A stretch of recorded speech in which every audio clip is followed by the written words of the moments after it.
ఢిల్లీలోని ఉత్తమ్ నగర్లో తరుణ్ ఇన్సిడెంట్ మనందరికీ గుర్తుంది కదా. రీసెంట్గా హోలీ సమయంలో జరిగిన వివాదంతో స్థానిక ముస్లింలంతా కలిసి అతన్ని అక్కడికక్కడే కొట్టి చంపారు. ఈ కేసులో ఇప్పటి వరకు 14 మంది వరకు అరెస్ట్ అయ్యారు. అయితే ఈ అరెస్ట్ అయిన వాళ్లకు మద్దతుగా జమాతే ఉలేమా ఈ హింద్ అనే సంస్థ ఢిల్లీ పోలీస్ కమిషనర్ను తాజాగా మీట్ అయ్యి అతనికి ఈ కేసులో అసలు ముస్లింలది తప్పేమీ లేదు అనే విధంగా వివరించే ప్రయత్నం చేశారు. వాళ్లకు త్వరితగతిన బెయిల్ రావాలని కూడా వాళ్ళు కోరారు. అయితే ఇదే జమాతే ఉలేమా ఈ హింద్ గతంలో 2006లో వారణాసిలో 2 బాంబ్ బ్లాస్టులు జరిగాయి. ఒకటి హనుమాన్ టెంపుల్ దగ్గర, మరొకటి రైల్వే స్టేషన్లో జరగగా ఈ బాంబ్ బ్లాస్టుల్లో కీలక నిందితుడైన వలీవుల్లా ఖాన్కు సైతం జమాతే ఉలేమా ఈ హింద్ లీగల్ ఎయిడ్ సపోర్టు అందించింది. అతనికి న్యాయపరంగా ఎలాంటి చిక్కులు రాకుండా చూసుకుంది. అయినా కూడా ఈ కేసులో అతను ఉగ్రవాదిగా దోషిగా తేలడంతో అతనికి శిక్ష సైతం పడింది. అంతేకాకుండా 2010లో పూణేలో జర్మన్ బేకరీ బాంబ్ బ్లాస్ట్ జరిగింది. ఈ బాంబ్ బ్లాస్ట్లో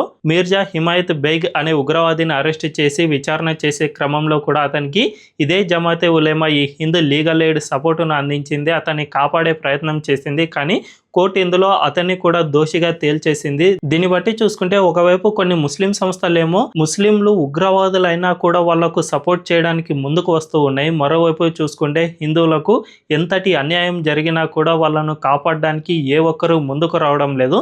సో అందువల్లనే అటు ముస్లింలు అంత పటిష్టంగా ఎంత అల్లర్లకైనా తెగబడేందుకు కొంతమంది సిద్ధమవుతూ ఉన్నారు. మరోవైపు హిందువులు పదే పదే బాధితులుగానే మిగిలిపోతూ ఉన్నారని చెప్పకనే చెప్పుకోవచ్చు. మరి ఈ విషయంపై మీ అభిప్రాయం ఏంటో కామెంట్ల రూపంలో తెలియజేయండి.